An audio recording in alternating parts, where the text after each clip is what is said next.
Mga kwentong sumasa inyo, mga damdaming sumasa puso. Kasama si Tony Aquino. Sumasa puso. Tony, ako si Irene, 40 anyos at nagkasalukuyang nasa Hong Kong para sa isang mabilisang trabaho. Naisip kong sumulat sa inyo dahil mag-isa lang ako at ngayon lang ako nagkaroon ng pagkakataon na makapag-isip-isip. Ito ang napili kong paraan para mailabas sa mga dalahin ko sa loob ng ilang taon. Kasama sa kwento kong ito ang asawa ko na si Billy. Matagal na kaming nagsasama at marami na rin kaming napagdaanan. Pareho kaming nakapagtapos sa isang kilalang pampublikong universidad. Magkasundo kami ni Billy. Pareho kaming hindi nagpapadala sa mga ginagawa ng nakararami. Meron kaming sariling paniniwala sa buhay at dala-dala namin yon hanggang sa ikasal kami. Kung ang iba ay nag-aasawa para bumuo ng pamilya, kami ni Billy, nagpakasal kami dahil gusto naming gawing legal ang pagsasama namin. Pero wala sa listahan namin ang magkaroon ng anak.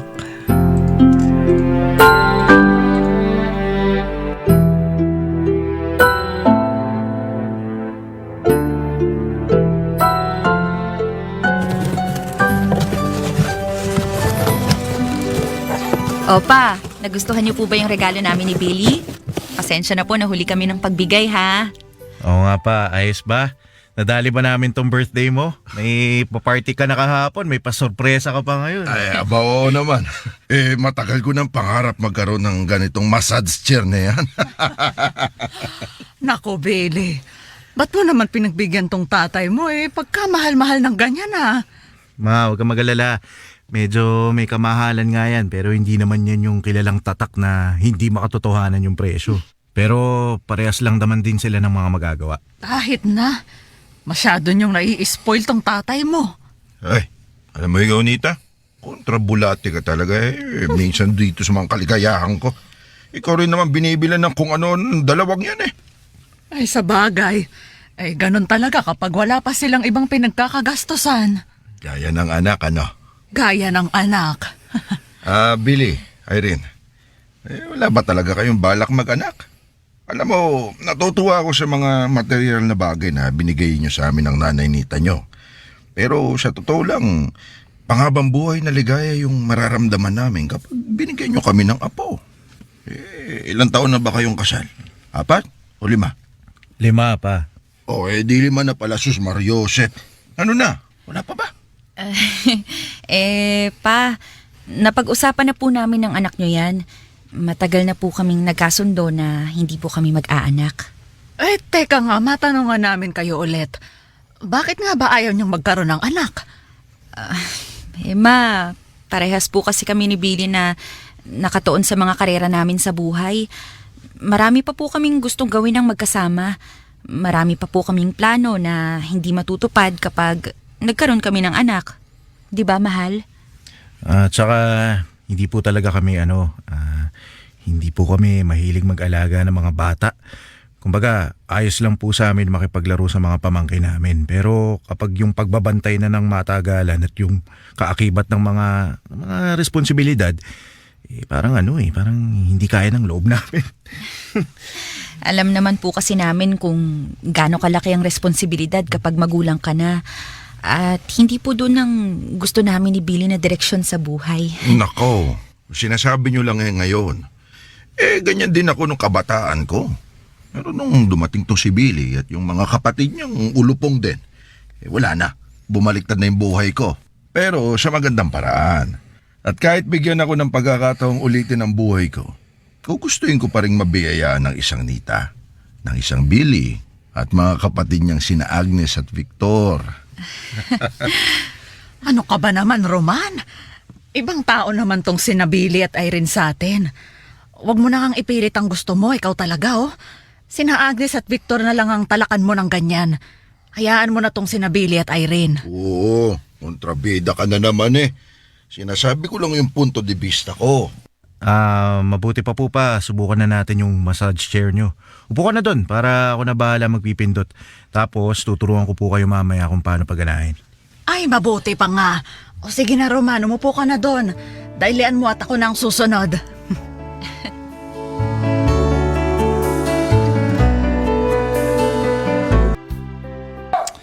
Ay, Diyos mo naman itong mga kulit na to, oh.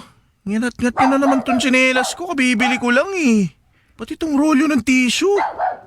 Paano nyo naabot to, ha? Saan ba nakalagay ito? Sayang lang tuloy. Irene, mahal!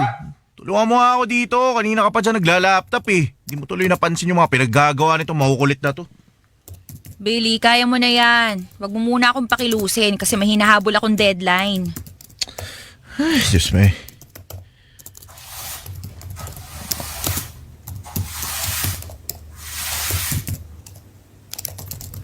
Mahal, mag-baby na kaya tayo. Irene, seryoso ako. Ha? Uy, ano yan? Hindi nga, mag-baby na tayo. Yak, sino ka? Ikaw pa ba yung asawa ko? Ano nangyayari sa'yo? Saan galing yan? Subukan lang natin. Subukan lang natin. Kung makapagsalita ka, akala mo refundable ang pag-aanak ka. Sa akin lalabas ang bata, baka akala mo, katawan ko ang magbabago. At kapag nandyan na yung baby, wala nang bawian. Mahal naman eh. Alam ko naman yun, syempre. Ang ibig ko lang sabihin, bakit hindi natin pasukin yung isang bagay na pagkatagal-tagal na nating iniiwasan? Etong tanong ko sa'yo, bakit mo nga naisip yan bigla? Tingnan mo nga oh. Yung pagod at gastos natin dito sa dalawang aso na to, parang may anak na rin tayo eh. Magkaiba ang aso sa bata, sira. At saka sawang-sawa na ako mag-alaga ng aso. No offense, Cookie Buster. Mahal ko kayo, pero iba na kasi yung hinahanap-hanap ko eh. Ay, baka ngayon lang yan. Nagpunta ka ba sa Binyag o Children's Party nitong nakaraan? Baka nahawa ka lang. Maligo ka, mawawala rin yan. Mahal. Ay, Billy, pwede ba tigil-tigilan mo ako sa kalokohan mo, ha? Hindi nakakatuwa. Pakinggan mo muna ako. 32 na tayo. Ha? Tingin ko naman marami na tayo nagawa sa buhay natin. Marami na tayo napuntahan. Financially stable na rin tayo, di ba? Tsaka marami. At masaya na tayo, Billy. Masaya na tayo, hindi ba? Oo nga, Irene. Masaya tayo kung sa masaya. Pero paano kapag matanda at uugod-ugod na tayo? Ano, mag-aanak tayo para lang may mag-aalaga sa atin, ganon. Para merong magmamahal sa atin, Irene. Para madagdagan pa yung saya dito sa loob ng bahay na to. Tsaka ito nagpapakatotoo lang ako. Para merong iiyak pag namatay na tayo at merong dadalaw sa puntod natin sa mga susunod na taong wala na tayo sa mundong to. Oo, may mga kaibigan tayo, may mga kamag-anak tayo, pero lahat sila may sarili mga buhay. Maaalala nila tayo, oo, pero hindi tayo kasama sa prioridad nila. Hanggang sa tuluyan na lang tayo maglalaho na parang kala mo hindi man lang talaga tayo nabuhay. Ano, naiintindihan mo ba ako, Irene? Ang gaganda na sana ng mga sinabi mo eh. Pero ayoko pa rin. Naiisip mo lang ang ganyang bagay ngayon kasi hindi ka pa namomroblema sa bata. Pero kapag nandyan na, sigurado kong ihilingin mong bumalik tayo sa araw na to para mabawi mo lahat ng sinabi mo.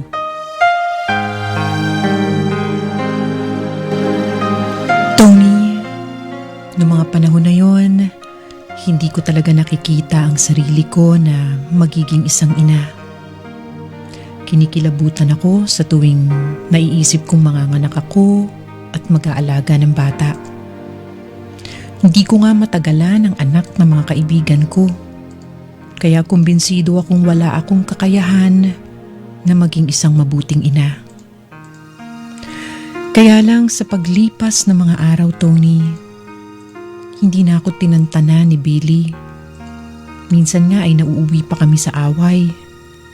Hanggang sa ako na ang sumuko. Pumayag na ako sa gustong mangyari ng asawa ko. At hindi pala ganun kadali ang magbuntis. Ilang buwan kaming dismayado sa tuwing dinadatnan ako ng buwan ng dalaw. At aaminin ko, kalaunan ay naiinis na ako sa mahabang paghihintay dahil sa hirap kaming makabuo ni Billy.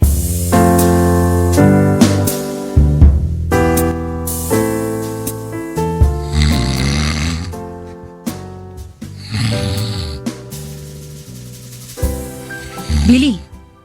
Billy, gising! Billy! Billy, gising na! Billy! Diyos me naman. Billy! Oy! Ay, naman, bakit mo ko sinampal? Ay, ang hirap mong gisingin eh. Anong oras na ba? Alas 8 na ba? Mag-aalas 6 pa lang. Alas 6, mag-alas 6 pa lang. Eh, bakit mo ako ginigising? Kasi naiihina ako at ito na yung tamang pagkakataon para mag-pregnancy test ako. Di ba usapan na natin to kagabi bago matulog? Kaya bumangon ka na dyan. Sige, mauna ka na. Gawin mo na yung gagawin mo dun sa banyo. Billy. Susunod ako. Pumunta ka na dun sa banyo. Gigisingin ko muna yung diwa ko. Irene, please. Magpiti ka na. Balikan na lang dito kapag titignan na natin yung resulta. Dali na, 2 piti ha. Oo na.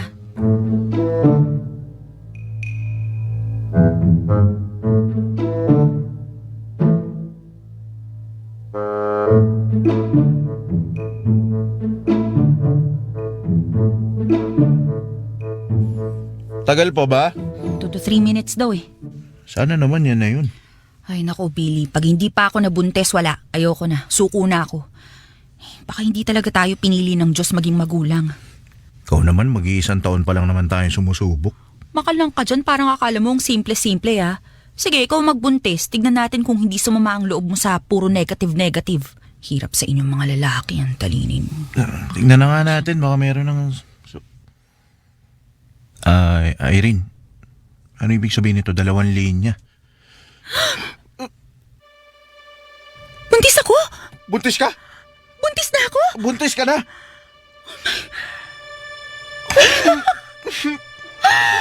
Talaga ba?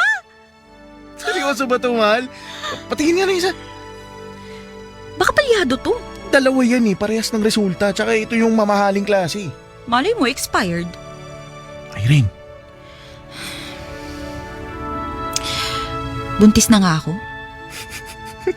Buntis ka na, mahal. May laman na yan.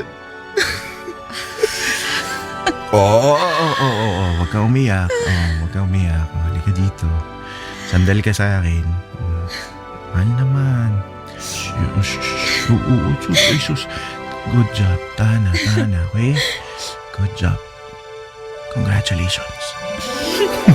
Congratulations.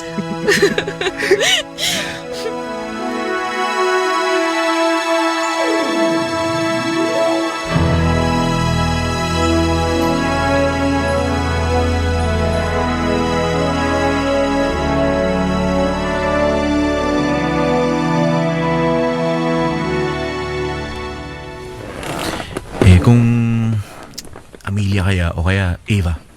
Gustong-gusto mo talaga ng letter A, no? Bakit ikaw ba? Parang maganda, L. Gaya ng? Gaya ng Leila o kaya Lily, Liza. Laura, pangarap na pangalan ko yung Laura. Maganda yung Laura pag babae yung anak natin. Paano pag lalaki? Wala ka bang pangarap na pangalan nung bata ka pa?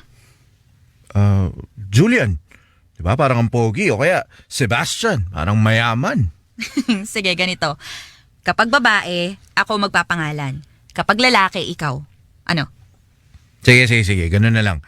Wala nang bawian ha. Walang bawian ha. Tsaka wala nga alma. Yes.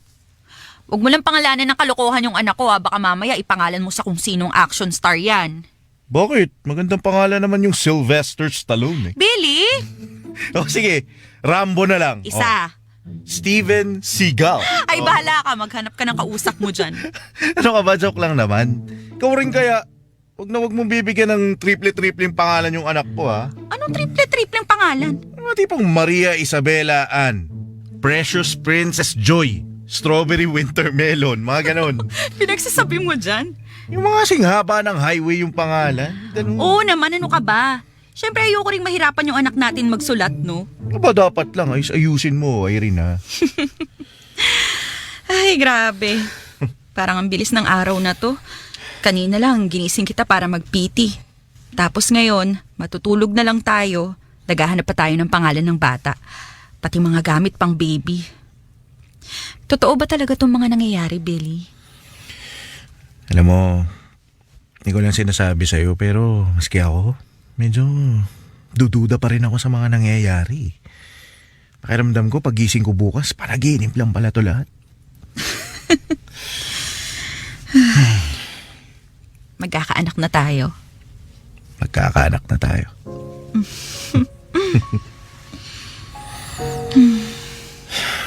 Nagiging tatay na ako. Nanay na ako.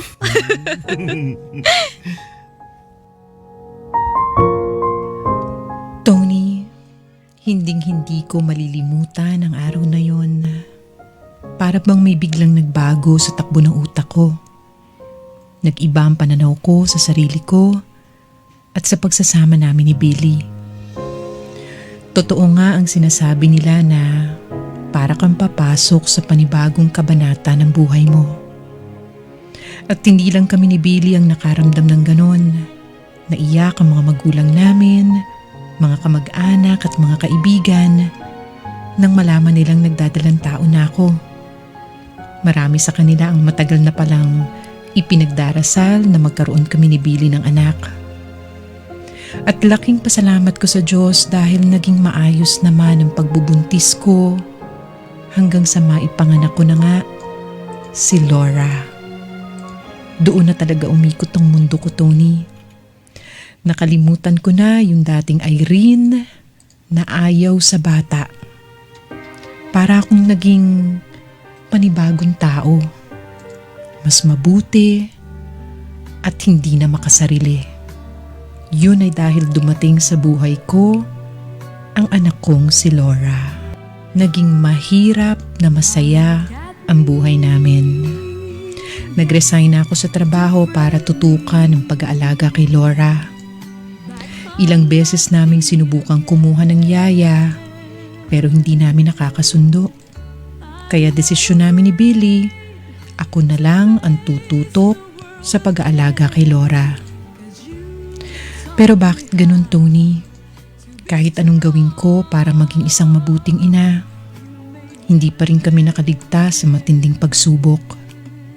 Gaya na lamang nung 3 taong gulang na ang anak naming si Laura.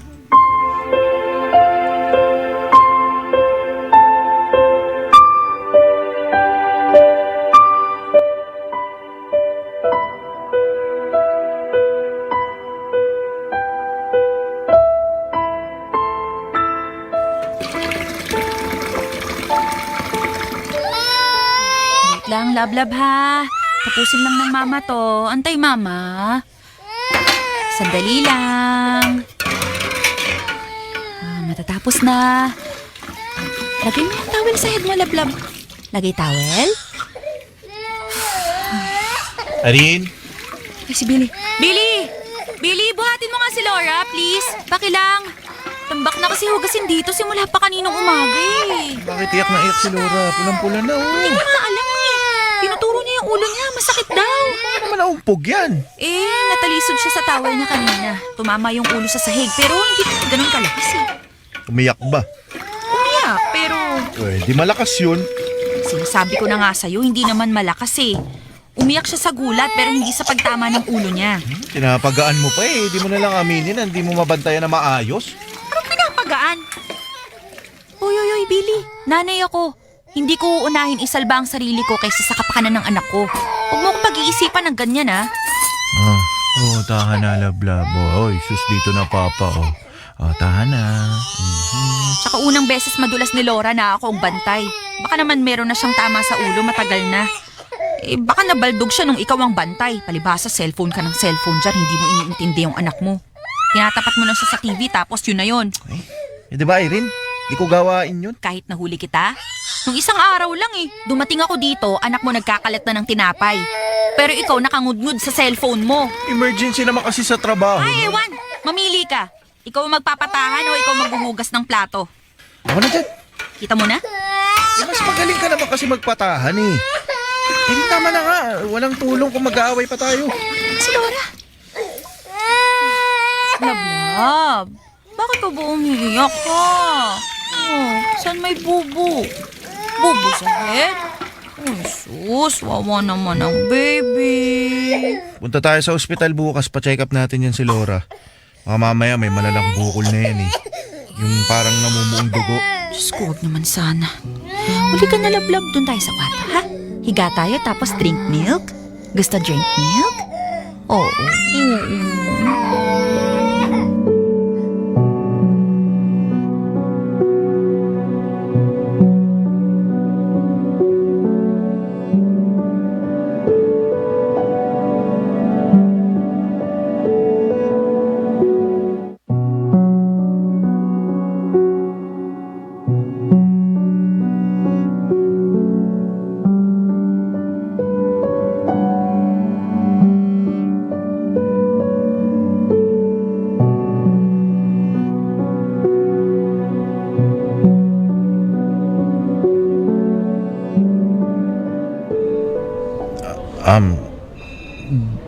Doc, sorry, ano po ulit yan?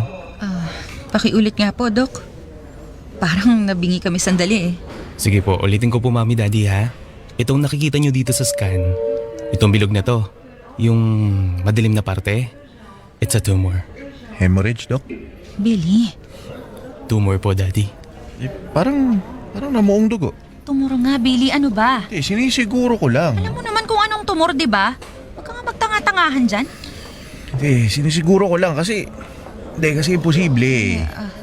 Ano pong gagawin namin, Dok? Opera ba? Dok, operahan nyo na. Kahit bukas na bukas. Tanggalin nyo na po. Billy, pwede ba? Hindi, yun naman yung madalas na ginagawa, di Huwag mong ba? pangunahan yung doktor. Dok, tama naman po, di ba?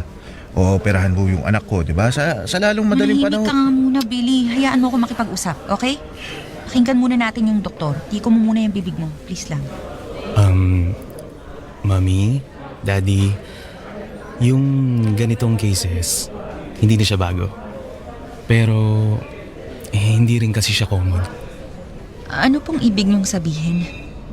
Sisimplihan ko lang po Tsaka, dadahan-dahanin ko po yung findings para madali po ninyong maintindihan. Yung location po ng tumor sa utak ni Laura, medyo alanganin. Well, marami pang kailangan gawing test para makasiguro. Pero, based sa initial scan, hindi pwedeng operahan si Laura. So far, sa ngayon po, ito po, banda dito. Marami po siyang mga katabing nerves na pwedeng madamay. Nakasiksik kasi sa loob, paloob at bandang ilalim pa. Pero titingnan po natin. Isa sa ilalim natin si Laura sa thorough scanning, blood tests at marami pang iba. Para masiguro po natin kung anong paraan po ang pwede natin gamitin. Kung hindi pwedeng operahan, Dok, ano po yung isang paraan? Radiation, Mami. Sa ngayon, yun pa lang ang option natin.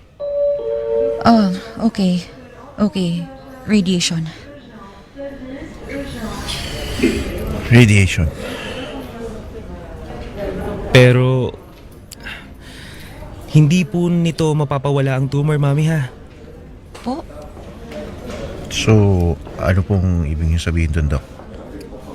Sa mga rare cases na na-encounter ko before and my colleagues, yung radiation po mapapabagal lang yung paglaki o paglala ng tumor.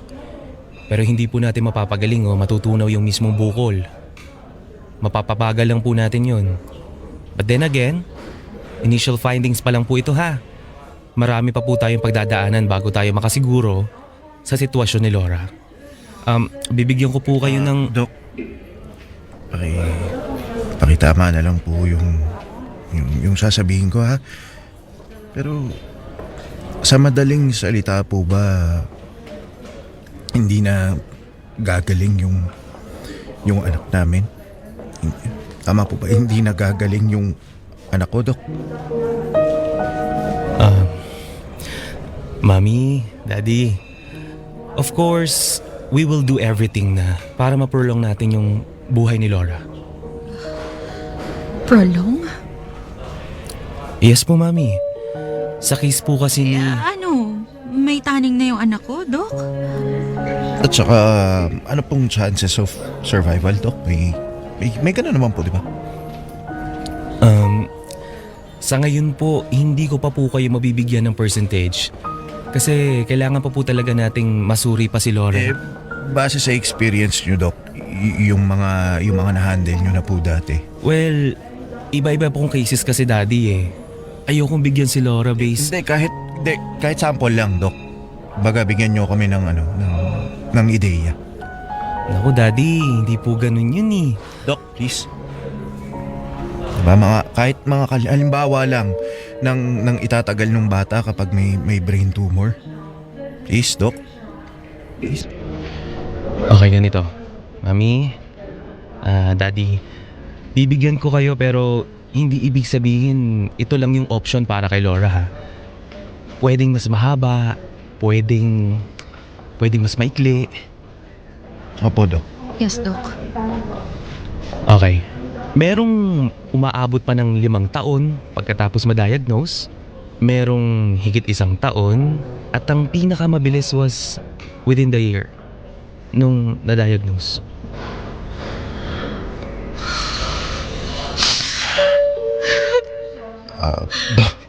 Dok. Para mo na rin sinabing hindi na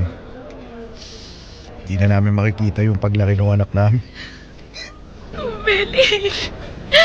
Billy ang anak natin. Billy si Laura. Bakit si Laura? Bakit anak mo pa?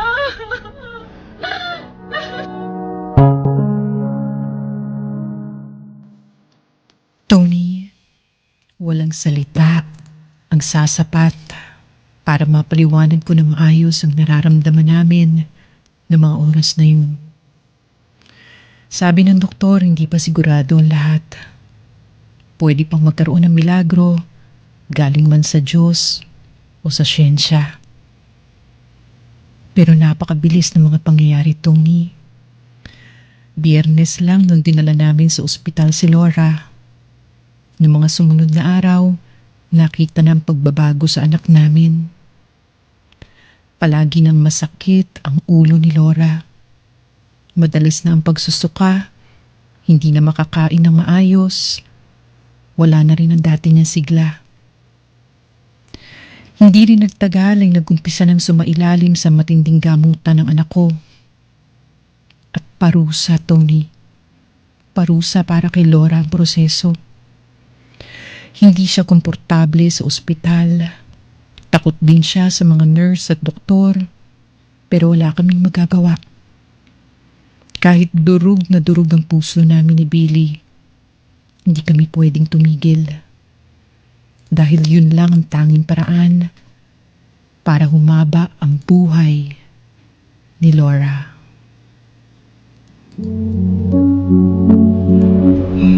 Okay, baby. Higa lang, baby. Mabilis lang to. Nurse, matagal pa ba? Nahihirapan na yung anak ko. Mami, malikot po kasi yung kamay ni baby, oh. Hawak ko na nga Ano pa bang gusto mong gawin ko? Relax lang po, mami, ha? Ito po, susubukan ko na po yung injection. Dalian mo! Namumula na yung anak ko kakaiyak. Pang-ilang attempt mo na ba yan? Kung san-san mo lang tinutusok, kinalalamog na yung kamay ng anak ko. Opo, mami, ito na po. Dalian mo! Yes po, yes po. Diyos ko naman, bakit ngayon ka lang? Ilang oras na akong nandito. Dinaanan ko pa nga kasi si Papa, di ba? Tsaka sobrang traffic Anong magagawa ko? Sana lumipad ka. Alam mo namang dadalhin sa ospital yung anak mo, pumasok-pasok ka pa rin, buwisit ka. Pag di ako pumasok, hindi masisisante naman ako. Anong panggagamot natin sa anak ko? Sige nga, Sana nag-leave ka. ubus na yung leave ko, Irene. Baka kala mo. Mami, daddy, okay na po yung swero. Kalma lang po tayo, ha? Ay, sa wakas, pagkabagal-bagal mo magtrabaho. Irene, uy, di ba? Rinig na rinig yung boses mo sa buong ward. Wala akong pake. Ikaw muna dito kay Laura. Kanina pa ako naiihi. Hawakan mo siya. Sige na, tumayo ka na dyan. Laura, love. Uy, sus, dito ka na kay Daddy. Hirap kausap ng mga tao.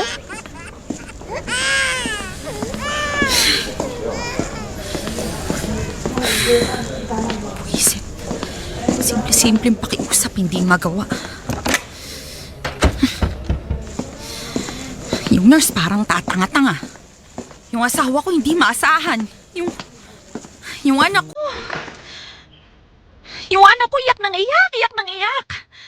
Wala nang ginawa kundi umiyak. Iyak nang iyak. Ayoko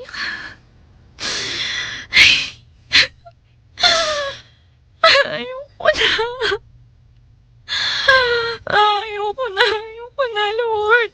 Ayoko na.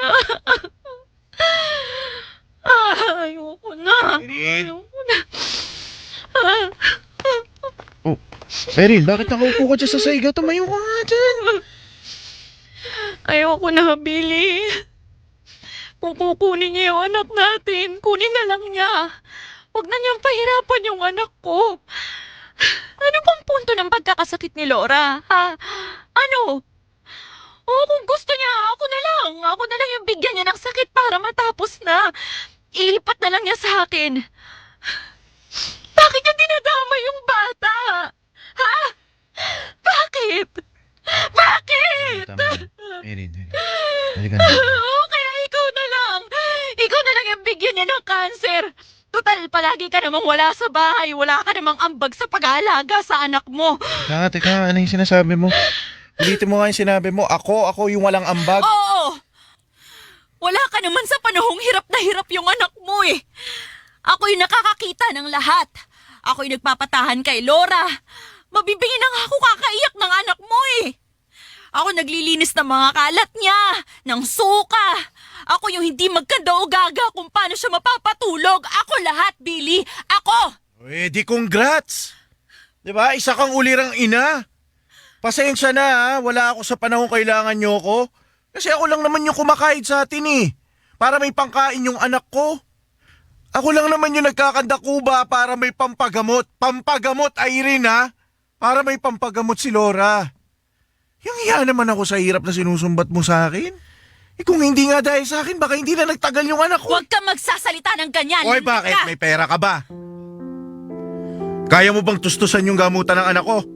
Kung wala ako, paano na si Laura? Sige nga. Eh di, binenta ko yung bahay. Oy, di sige, benta mo. Saan titira yung anak ko? Sige nga. Kahit ibenta mo yung bato mo, hindi mo kayang tumbasan yung perang nilalabas ko para gumaling yung anak ko. Problema sa'yo, Irene. Kala mo ikaw lang yung nahihirapan eh. Di mo lang alam kung gaano kasakit sa akin lahat to, Irene. Sakit sa akin to, kasi ako yung tatay. Tungkulin kong protektahan kayo, pero ano nangyayari ha? Ano nangyayari? Gusto ko na sumuko minsan pero hindi pwede kasi 2 buhay ang nakadepende sa akin. Wala na nga akong oras umiyak eh. Kahit gigil na ako, kahit galit na galit ako, hindi ako pwedeng umiyak lalo na sa harap mo.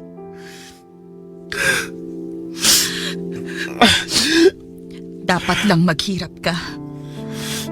Kasi ikaw naman na may kasalanan ng lahat ng to eh. Sinabi ko na sa'yo noon, ayokong mag-anak. Dahil ayokong maranasan ng ganito. Pero ano nangyari?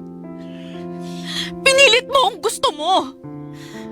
Eh di ngayon, pare-parehas tayong nagdurusa. Eto yung kabayaran.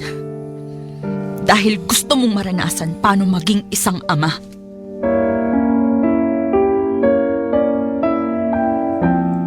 Tony, ibang pagkatao na naman ang umusbong sa akin noong mga panahon na yun.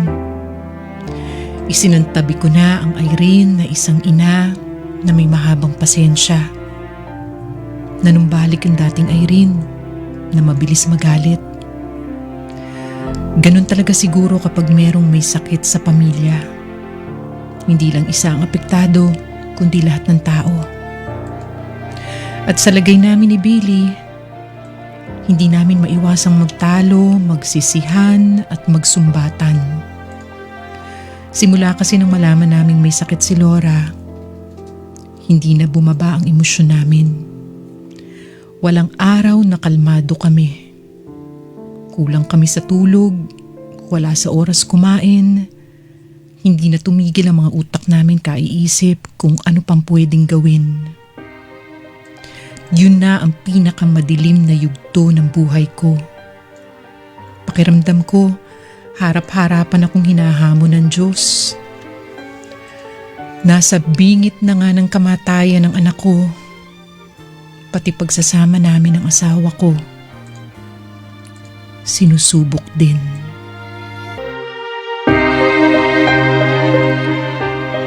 Tony, naubos ang ipon namin ni Billy sa pagpapagamot kay Laura. Nagkautang-utang pa kami. Walang patawad ang gamutan sa sakit na cancer, lalo na ang radiation therapy. Natapos naman ni Laura ang lahat. Salamat na rin sa tulong ng mga kamag-anak at mga kaibigan namin. Pero sa kasamaang palad, lumalaki pa rin ang tumor sa utak ni Laura. Hindi naman siya pwedeng operahan dahil 2 lang ang pwedeng maging resulta. Ikamatay ni Laura ang operasyon o hindi na siya magising sa pagkakatulog. At sa paglipas ng mga buwan, Tony, pahina ng pahina ang anak ko. Hindi na siya nakakabangon sa kama. Hindi na tuwid ang paningin niya at hirap na siyang makapagsalita.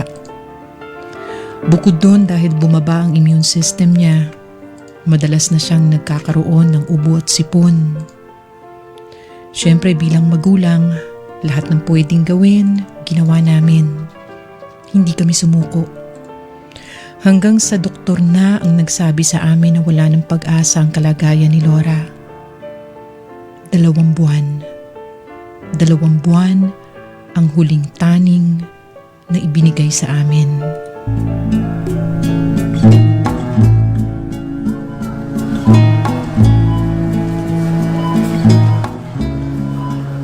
Hello, Pa?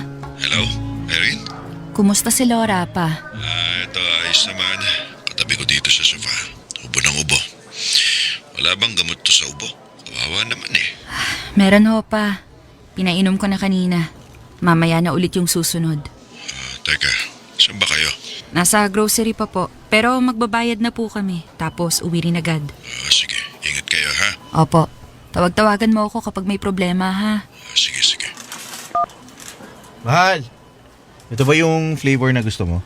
Oo, yan nga. Akin na. Ano ba itong pinagbibili mo? Maliit lang yung budget natin. Dapat yung makatotohanan ng pagkain yung binili natin. Hindi yung mga chichirya, ice cream, cookies, tsaka mga chocolate. Ano ba ito, Irene? Huwag kang magulo. Para kay Laura yan. Kakainin mo ng ganyan yung anak natin. Ayos ka lang ba? Hahayaan ko na siyang kainin lahat ng masasarap, Billy. Lahat ng pangarap kainin ng isang bata. At wag mo na akong tanungin kung bakit. Alam mo na ang dahilan. Oo, alam ko. Pero lalo makakasama to sa kanya, Irene. May ubo pa nga siya tapos pakakainin mo na matatamis. Gusto mo bang mapadali yung buhay ng anak mo, ha? Anong sabi mo? Huwag kang makipag-away sa akin dito, Billy. Alam ko kung anong ginagawa ko. Uy, bakit? Suko ka na ba? Tinanggap mo na wala na pag-asa yung anak natin? Billy, nasan ba ang utak mo, ha? Lutang ka ba nitong mga nakaraang buwan? Yung anak mo nasa bahay natin. Nasa bahay, wala sa ospital. Dahil wala nang magagawa ang mga doktor sa ospital. Oo, yung mga doktor wala na. Pero hindi ka man lang ba mananalangin na magkaroon man lang ng milagro? Milagro? Eh di sige, ikaw. Manalangin ka ng milagro, mauna ka. Mabuti pa nga kaysa pakainin ko ng lason yung anak ko tulad ng balak mo. Kung magbayad niyan, di ko bibili niya, bahala ka. Kahit kailan talaga tong lalaki to.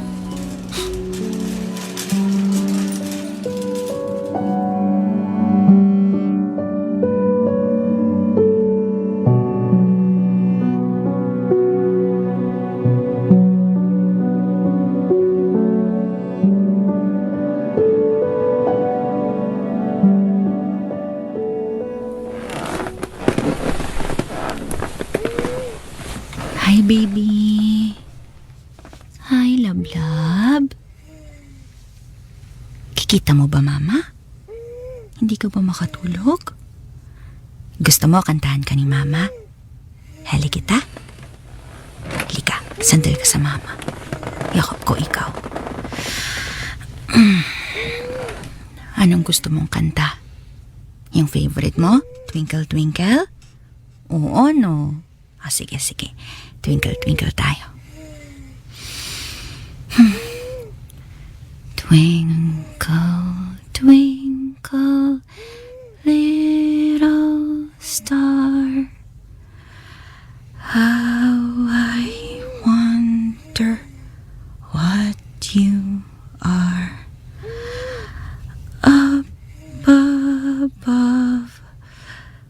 the world so high, like a diamond in the sky. Twinkle, twinkle, little star, how I wonder what you are.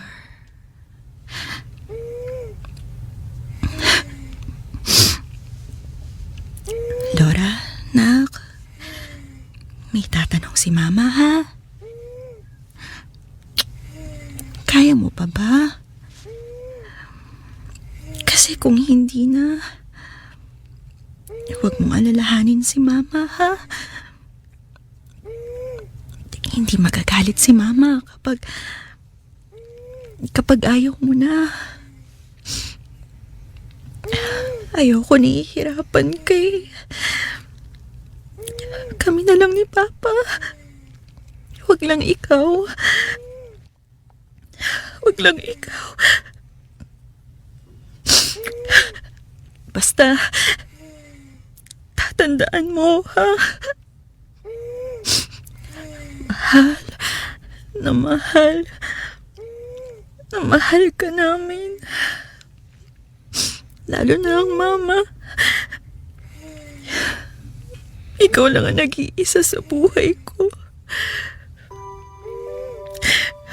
Kaya ayos lang, nak. Pahinga na ikaw.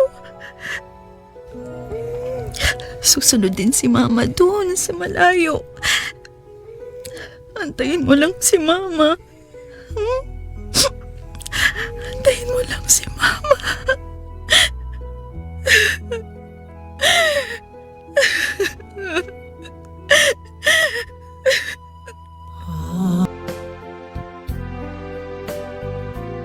Ako nakatulog buong gabi ng mga oras na yon.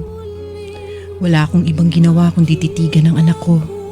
Haplusin ang mukha niya, halik-halikan ng mga kamay niya, at kantahan siya ng mga paborito niya.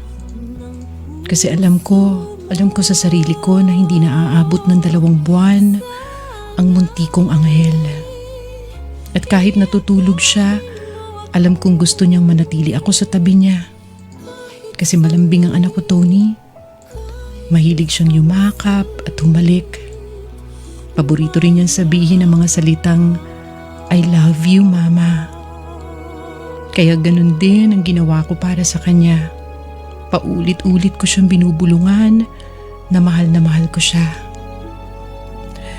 Tony, kinabukasan ng hapon, tuluyan ang namaalam ang anak ko. Unti-unti lang bumagal ang paghinga niya hanggang sa tumigil na rin ang pagtibok ng puso niya.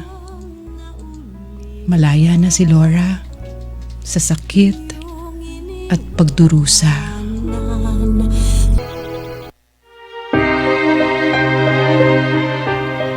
Tony, nagbago ang buhay namin nung dumating sa amin si Laura. Kaya ganun din ang nangyari nung nawala siya. Wala nang mapaglagyan ng hinagpis sa puso ko. Galit ako pero hindi ko alam kung sa sarili ko ba, kay Billy o sa Diyos. At ganun din si Billy. Doon na lamang niya na ibuhos ang lahat ng emosyon niya nung hindi na niya kailangan magpakatatag. Dahil wala na ang tanging dahilan kung bakit nagagawa pa niyang magpatuloy. Pero magkaiba kami ng paraan ng pagluluksa. Nagkulong ako sa sarili kong mundo. Samantalang si Billy, mas bukas ang isipan sa mga pwede pang mangyari sa mga susunod na taon.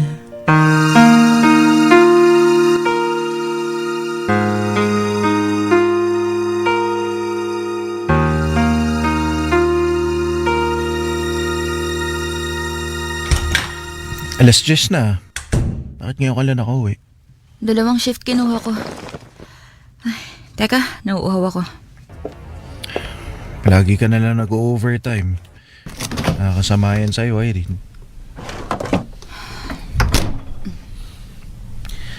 Ayaw mo bang umuwi dito sa atin? Bakit parang mas gusto mong nasa labas ka ng bahay kaysa nandito kasama ako? Ano, walang sagot? Billy, pagod ako. Yan naman palagi sinasabi mo. Eh, yun ang totoo eh. Irene, alam mo, may mali sa pagsasama natin. Ano na namang pinagsasasabi mo dyan? Alam mo namang hindi na tayo maayos. May pader na sa pagitan natin. Hindi na tayo nakakapag-usap. May mga problema tayong pilit na lang natin pinagtatakpan eh. Ha? Irene, nagbago ka. Yung ugali mo, yung mga kilos mo, lalo na yung pakikitungo mo sa akin, parang hindi na kita kilala eh. Alam mo, nagkaganya ka simula nung... Simula nung? Simula nung ano? Simula nung nawala si Laura. Kasi parang pati ikaw nawala na rin. Eh baka ganun nga. Irene, hindi naman pwedeng ganun. 2 taon nang wala yung anak natin. Hindi pwedeng hanggang ngayon ganyan ka pa rin. Umiikot yung mundo, umuusad yung buhay. Ano ka mo? Hindi pwedeng hanggang ngayon eh. Ganito pa rin ako? Anong gusto mo? Gayahin kita? Gusto mo magpanggap ako masaya?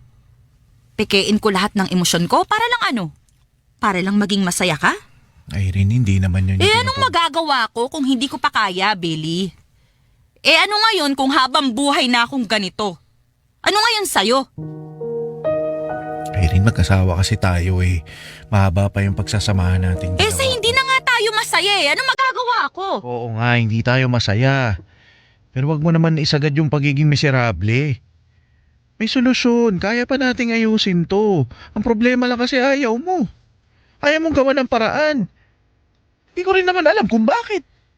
Eh ano bang paraan ng sinasabi mo, ha? Sige nga. Ano? May buhay pa tayo, Irene. May oras pa tayo. Marami pa tayong pwedeng gawin. Pwede natin buuin ulit yung pamilya natin. Ah, yan pala. Yan pala yung magaling mong naisip. Ano gusto mo? Mag-anak ulit? Nek-nek mo. Hindi na ako makikinig ulit sa'yo. Dahil huling beses na pumayag ako sa gusto mo, nagkandaletse-letse yung buhay ko. Ang sabi mo, pag nag-anak tayo, mayroong magmamahal sa atin hanggang pagtanda natin. O nasan na? Nasaan na? Nasaan na yung batang magmamahal sa atin, ha? Nasaan? Wala! Wala na siya! Irene. Sinungaling kang gunggong ka eh! Huwag mo akong hawakan. Sinungaling mo? Irene. Ang sabi mo, magiging masaya tayo? Pero nasaktan lang ako, Billy. Nasaktan lang ako. Para habang buhay na pasakit lang yung pinigay mo sa akin. Hayop ka. Tama na. Sinungaling ka eh. Pinaasa mo ako eh. Sorry. I'm sorry. Ikaw may gawa sa akin ito, Billy. Ikaw. Sorry. I'm sorry. Bitiwan mo ako. Huwag mo ako yakapin. Bitiw sabi. Irene. Itong tatandaan mo, Billy, ha? Wala ka nang aasahan sa akin. Mamimili ka lang kung tatanggapin mo akong ganito o ipipilit mo na naman yung gusto mo. Dahil kung kating-kati ka na naman maging isang ama, mas mabuti pang humanap ka na lang ng iba. Humanap ka ng babaeng hindi pa nararanasan maging isang ina. At lalong hindi pa nakaranas mawala ng isang anak.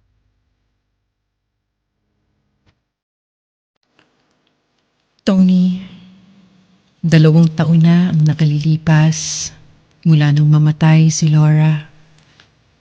Pero hindi pa rin tapos ang pagluluksa ko. Tumigil na ang mga luha pero iniinda ko pa rin ang pagkawala ng kaisa-isa kong anak. Kung gaano kasakit noon, ganun pa rin hanggang ngayon. Ang hirap kalimutan ng mga nangyari. Sa ngayon, abala ako sa trabaho. Kuha lang ako ng kuha ng mga proyekto. Pinapagod ko talaga ang sarili ko. Para pagdating ko ng bahay, matutulog na lang. Hindi pa rin kami maayos ni Billy. Sa totoo lang, hindi ko alam kung anong gagawin sa pagsasama namin. Ang tanging sigurado lang ako, ayoko na, Tony. Hinding-hindi na ako susubok magkaroon ulit ng anak. Dahil wala na akong kapasidad maging matatag at malakas. Mga bagay na kailangan kapag nanay ka. Nadurog na ako ng isang beses. Wala na akong maibubuga pa. Sapat na para sa akin ang may isang Laura na minsang nabuhay at ipinaramdam sa akin kung paano maging isang ina. Salamat sa pakikinig sa aking kwento. Sumasa Puso, Irene. Sumasa Puso sa Super Radio DZBB. Kasama si Tony Aquino. Sumasa